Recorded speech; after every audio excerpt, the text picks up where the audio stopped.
Clip number 1663۔ اس clip میں آپ قرآن پاک کی سورہ منافقون کی آیت نمبر 5 سے 7 تک کی تلاوت، ترجمہ اور تفسیر قرآن صراط الجنان سماعت فرمائیں گے۔ بسم اللہ الرحمن الرحیم۔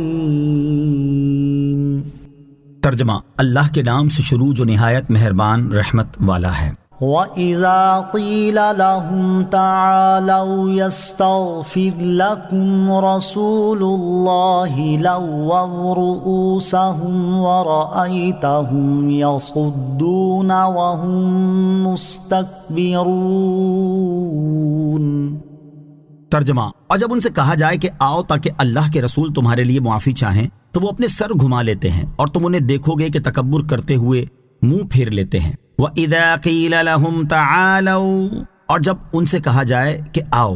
شان نزول، غزوہ مریسیع سے فارغ ہو کر جب نبی کریم علیہ السلام نے سر راہ قیام فرمایا تو وہاں یہ واقعہ پیش آیا کہ حضرت عمر رضی اللہ تعالیٰ عنہ کے اجیر جہجہ غفاری اور عبداللہ بن ابی کے حلیف سنان بن دبر جوہنی کے درمیان لڑائی ہو گئی۔ جہجہ نے مہاجرین کو اور سنان نے انصار کو پکارا۔ اس وقت عبداللہ بن ابی منافق نے حضور اقدس صلی اللہ تعالیٰ علیہ وسلم کی شان میں بہت گستاخانہ اور بےہودہ باتیں بکیں اور یہ کہا کہ مدینہ طیبہ پہنچ کر ہم میں سے عزت والے ذلیلوں کو نکال دیں گے، اور اپنی قوم سے کہنے لگا کہ اگر تم انہیں اپنا جھوٹا کھانا نہ دو تو یہ تمہاری گردنوں پر سوار نہ ہو، اب ان پر کچھ خرچ نہ کرو تاکہ یہ مدینے سے بھاگ جائیں۔ اس کی یہ ناشائستہ گفتگو سن کر حضرت زید بن ارقم رضی اللہ تعالیٰ عنہ کو اس بکواس کی برداشت کی تاب نہ رہی اور انہوں نے اس سے فرمایا، خدا کی قسم تو ہی ذلیل اور اپنی قوم میں بغض ڈالنے والا ہے، جبکہ سرکار دو عالم صلی اللہ تعالیٰ علیہ وسلم کو اللہ تعالیٰ نے عزت و قوت دی ہے اور آپ مسلمانوں کے محبوب ہیں۔ عبداللہ بن ابی کہنے لگا، چپ ہو جاؤ، میں تو ہنسی مذاق کے طور پر یوں کہہ رہا تھا۔ حضرت زید بن ارقم رضی اللہ تعالیٰ عنہ نے یہ خبر حضور پر نور صلی اللہ تعالیٰ علیہ وسلم کی خدمت میں پہنچائی تو حضرت عمر رضی اللہ تعالیٰ عنہ نے عبداللہ بن ابی کے قتل کی اجازت چاہی۔ نبی کریم علیہ السلام نے منع کر دیا اور ارشاد فرمایا، لوگ کہیں گے کہ محمد مصطفیٰ صلی اللہ تعالیٰ علیہ وسلم اپنے ہی ساتھیوں کو قتل کر دیتے ہیں۔ حضور انور علیہ السلام نے عبداللہ بن ابی سے دریافت فرمایا کہ تو نے یہ باتیں کہی تھی؟ وہ مکر گیا اور قسم کھا گیا کہ میں نے کچھ بھی نہیں کہا۔ اس کے ساتھی جو مجلس شریف میں حاضر تھے وہ عرض کرنے لگے کہ عبداللہ بن ابی بوڑھا شخص ہے، جو یہ کہتا ہے ٹھیک ہی کہتا ہے۔ حضرت زید بن ارقم رضی اللہ تعالیٰ عنہ کو شاید دھوکا ہوا اور بات یاد نہ رہی ہو۔ پھر جب یہ آیت نازل ہوئی اور عبداللہ بن ابی کا جھوٹ ظاہر ہو گیا تو اس سے کہا گیا کہ جا اور جا کر سرکار دو عالم صلی اللہ تعالیٰ علیہ وسلم سے درخواست کر کے وہ تیرے لیے اللہ تعالیٰ سے معافی چاہیں۔ یہ سن کر اس نے گردن پھیری اور کہنے لگا کہ تم نے کہا ایمان لا تو میں ایمان لے آیا، تم نے کہا زکوٰۃ دے تو میں نے زکوٰۃ دی، اب یہی باقی رہ گیا ہے کہ محمد مصطفیٰ صلی اللہ تعالیٰ علیہ وسلم کو سجدہ کروں۔ اس پر یہ آیت کریمہ نازل ہوئی۔ اس آیت کا خلاصہ یہ ہے کہ جب منافقوں کا جھوٹ ظاہر ہونے کے بعد نصیحت کرتے ہوئے ان سے کہا جائے کہ تم آؤ تاکہ اللہ تعالیٰ کے رسول تمہارے لیے اللہ تعالیٰ سے دعا کریں کہ وہ اپنے لطف و کرم سے تمہارے گناہ بخش دے اور تمہارے عیبوں پر پردہ ڈال دے، تو وہ اس سے اعراض کرتے ہوئے اپنے سروں کو دوسری طرف گھما لیتے ہیں۔ اور اے مسلمانوں، تم انہیں دیکھو گے کہ رسول کریم علیہ السلام کی بارگاہ میں حاضری سے تکبر کرتے ہوئے منہ پھیر لیتے ہیں۔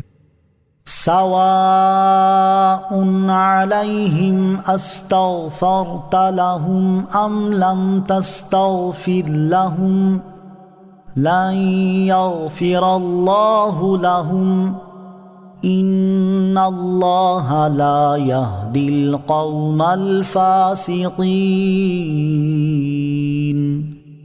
ترجمہ، ان کے حق میں برابر ہے کہ تم ان کے لیے استغفار کرو یا ان کے لیے استغفار نہ کرو، اللہ انہیں ہرگز نہیں بخشے گا، بے شک اللہ نافرمانوں کو ہدایت نہیں دیتا۔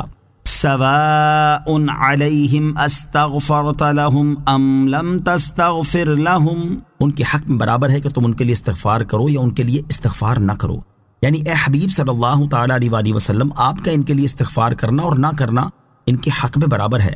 اللہ تعالیٰ انہیں ہرگز نہیں بخشے گا کیونکہ وہ نفاق میں راسخ اور پختہ ہو چکے ہیں۔ بے شک اللہ تعالیٰ ان لوگوں کو ہدایت نہیں دیتا جو اس کے علم میں نافرمان ہیں۔ یہ ارشاد اسی وقت تھا جب منافقوں کے لیے دعائے مغفرت کرنا ممنوع نہ تھا، بعد میں اس سے منع فرما دیا گیا ہے، لہٰذا منافقوں اور کافروں کے لیے مغفرت کی دعا کرنا منع ہے، بلکہ کافر کے لیے دعائے مغفرت کرنا کفر ہے۔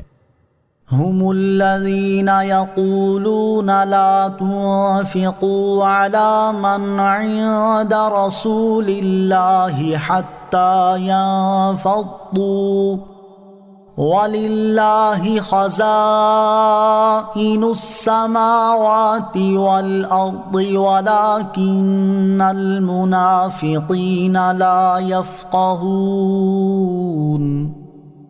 ترجمہ، وہی ہیں جو کہتے ہیں کہ ان پر خرچ نہ کرو جو رسول اللہ کے پاس ہیں، یہاں تک کہ وہ ادھر ادھر ہو جائیں، حالانکہ آسمانوں اور زمین کے خزانے اللہ ہی کی ملک ہیں، مگر منافق سمجھتے نہیں۔ ہم الذین یقولون، وہی ہیں جو کہتے ہیں، یعنی منافقین وہی ہیں جو لوگوں سے یہ کہتے ہیں کہ رسول اللہ صلی اللہ تعالی علیہ وسلم کے پاس موجود مہاجر صحابہ کرام علیہم رضوان پر خرچ نہ کرو تاکہ وہ غریبی سے پریشان ہو کر خود ہی ادھر ادھر ہو جائیں اور آپ علیہ الصلوۃ والسلام کے ساتھ نہ رہیں، حالانکہ آسمانوں اور زمین کے تمام خزانوں کا اللہ تعالی ہی مالک ہے اور در حقیقت وہی سب کو رزق دینے والا ہے۔ اگر لوگ ان پر خرچ کرنا بند کر دیں گے تو کیا ہوا؟ اللہ تعالی انہیں رزق عطا فرمائے گا، مگر منافق یہ بات سمجھتے نہیں، اسی لیے وہ ایسی واہیات بکتے ہیں۔ نیز انہیں ابھی تک صحابہ کرام علیہم رضوان کے ایمان کی پختگی کا حال معلوم نہیں کہ وہ کسی بھی حال میں حضور اقدس علیہ الصلوۃ والسلام کا ساتھ نہیں چھوڑ سکتے، اور وہ یہ بات جانتے ہیں کہ ان کا رزق بندوں پر نہیں بلکہ اللہ تعالیٰ کے ذمہ کرم پر ہے، اور وہ اپنے رب عز و جل پر کامل بھروسہ رکھتے ہیں۔ آج کے بہت سے بد مذہب بھی اسی طرح کا عقیدہ رکھتے ہیں کہ حضور اقدس علیہ الصلوۃ والسلام کسی چیز کے مالک نہیں، حالانکہ کثیر احادیث اس بات پر دلالت کرتی ہیں کہ حضور پر نور صلی اللہ تعالی علیہ وآلہ وسلم اللہ تعالیٰ کی عطا سے مالک کل ہیں۔ یہاں ان میں سے 2 احادیث سماعت کیجیے۔ نمبر 1، بخاری شریف کی حدیث، حضرت معاویہ رضی اللہ تعالی عنہ سے روایت ہے، تاجدار رسالت صلی اللہ تعالی علیہ وآلہ وسلم نے ارشاد فرمایا، میں تقسیم کرنے والا ہوں اور اللہ تعالی عطا فرماتا ہے۔ حدیث نمبر 2، بخاری شریف کی حدیث، حضرت عقبہ بن عامر رضی اللہ تعالیٰ عنہ سے روایت ہے، رسول کریم علیہ الصلوۃ والسلام نے ارشاد فرمایا، مجھے زمین کے خزانوں کی چابیاں